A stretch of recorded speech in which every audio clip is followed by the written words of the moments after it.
So, for those of you who were hoping that there would be some sort of course correct based on fan feedback going into season 2 of Rings of Power, well, I don't know if that's the case. Because remember how the showrunners said that they had that single marathon brainstorming session where they came up with the entire 5 season story arc in a single night?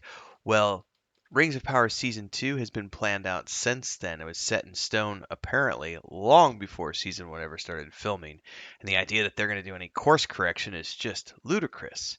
That is, of course, assuming that the rumors that they're going to be getting shifted or, somehow downsized or their roles reduced, if that turns out to be true, we don't know what's going on yet. We just know that they're doing a lot of press right now, which feels a lot like damage control on Amazon's part, trying to show that everything's fine, everything's perfect, moving ahead, smooth sailing, on track, on course, doing things as planned. Remains to be seen. In any case, I'm Tim Anderson, aka Renfail, the bearded dwarven princess. Welcome back for another Rings of Power rant video, and today we're diving into this right here over at ScreenRant.com. We're going to be talking about how the Rings of Power showrunners J.D. Payne and Patrick McKay have stated that they're listening to fan feedback, but it won't change Season 2's plans. What does that even mean? That's like saying, it's literally like saying when your kid is yelling something at you and you're just like, okay, I hear you. Yeah.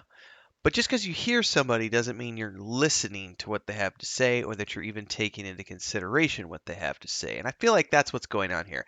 I feel like the showrunners for Rings of Power are out there saying, yeah, we hear you. Okay, thanks. Yeah, thanks for your feedback. Yeah. If you're new here, like, subscribe, hit the bell icon, all those good things. Now, I am a content creator service. So much like Netflix and Hulu and so on and so forth, need the support of the fans to continue to be able to produce good content. I need you right now to drop a super thanks or a super chat. I'm down there hanging out live. You can ask me questions in real time, and that's how the easiest way to support the channel. You can also join as a member of the Adventurers Guild with 3 different tiers of membership. We do lots of different things for our members here. Private videos, rewatch of Battlestar Galactica, and beyond. You can also do a super thanks down there whenever this video is uploaded. Choose your amount, go from there. In the meantime, let's head forth and discuss today's topic at large. They recently revealed, showrunners J.D. Payne and Patrick McKay, how season 2 will be impacted by fan feedback from season 1, which is to say, very little, if at all. It says here, season 1 garnered a sizable number of viewers who enjoyed the show's version of the Second Age. People who were enthralled by the show then discussed everything about fan theories about the strange energy to their own shaken responses at the reveal that Halbrand is Sauron.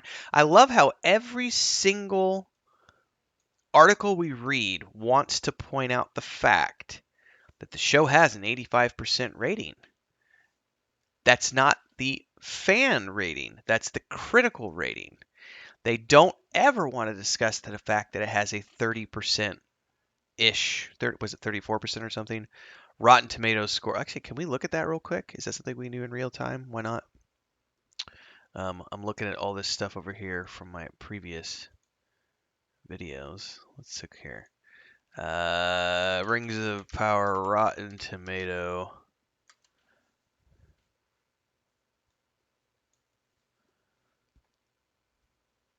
All right, it's slightly skewed up a little bit.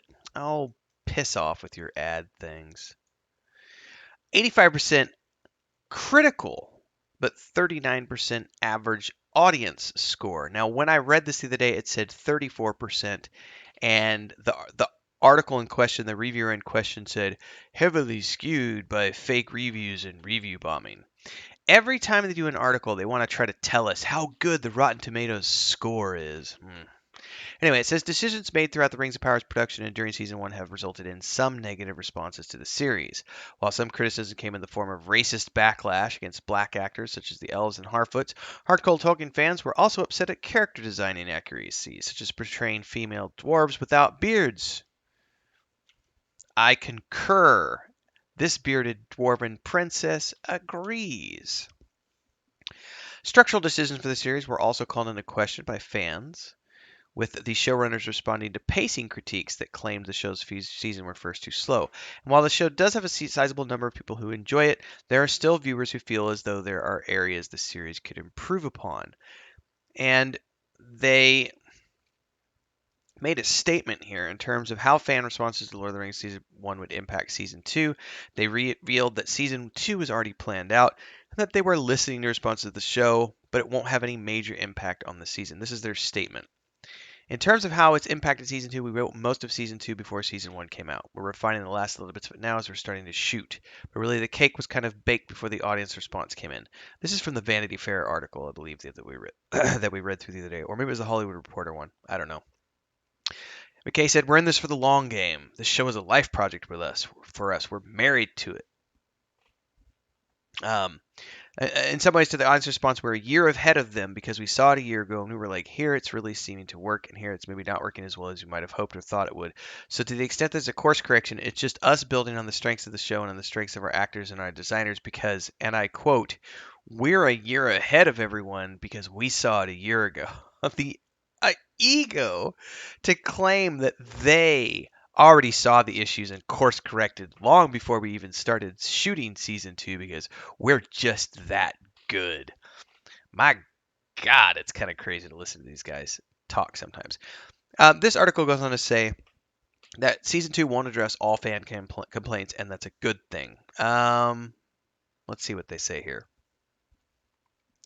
This isn't the first time Payne and McKay responded to the idea of fan criticism shaping the Rings of Power Season 2. In October, they said it would not be impacted by fan feedback, while Payne's latest statement hints that some fan feedback is now being considered. McKay points out that a lot of changes will still be originating from what the showrunners learned during production of Season 1. It's currently unknown how Season 2 will differ from Season 1, but it's possible audience complaints like pacing and lore accuracy could be addressed.